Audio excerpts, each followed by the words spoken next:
Balancing of chemical equation with the help of algebraic method. ठीक है, चलो शुरू करते हैं। देखो ये रहा तुम्हारा इक्वेशन। ओके, तो पहले हमें करना क्या है, वेरिएबल्स ऐड कर लो। ठीक है, रिएक्टेंट में देखो, फर्स्ट में मैं यहाँ पे ए वेरिएबल ऐड करता हूँ, सेकंड में बी, थर्ड में सी और फोर्थ में डी। ठीक है, अब अच्छे से देखो, रिएक्टेंट से शुरू करते हैं। रिएक्टेंट का पहला एलिमेंट है एल्यूमिनियम। तो यहाँ पर देखो एल्यूमिनियम दो है और प्रोडक्ट में एल्यूमिनियम सिर्फ एक ही है, तो इसको कैसे लिखोगे, 2a इज इक्वल टू सी। ठीक है, उनके जो वेरिएबल्स है ना उसमें मल्टीप्लाई करके लिख लो। ये हुआ हमारा इक्वेशन 1। अब सेकंड में देखो SO4। SO4 रिएक्टर में 3 है और प्रोडक्ट में सिर्फ एक ही है, तो इसको कैसे लिखोगे, SO4 ए के साइड में है ना, तो लिखो 3a that's equal to, product में SO4 डी के साइड में है तो सिर्फ डी लिखो। ये हो गया इक्वेशन 2। इसके बाद आ जाओ बेरियम में। बेरियम देखो एक ही है रिएक्टेंट में और प्रोडक्ट में भी एक ही है, तो इसको लिखो B is equal to D.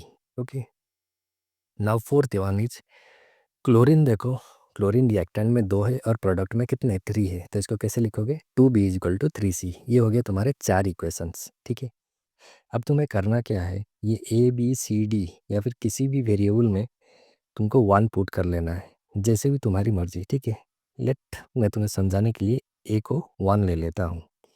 जब मैं ए का वैल्यू 1 ले लिया ना, तो देखो इक्वेशन 1 में आओ, उसमें दिया गया है 2a is equal to C. यानी कि अगर ए का वैल्यू 1 पुट करोगे तो हो जाएगा 2 into 1 that is equal to C. यानी सी का वैल्यू कितना आ गया, 2 आ गया। तब सी का वैल्यू लिख लो, सी इज इक्वल टू 2 आ गया।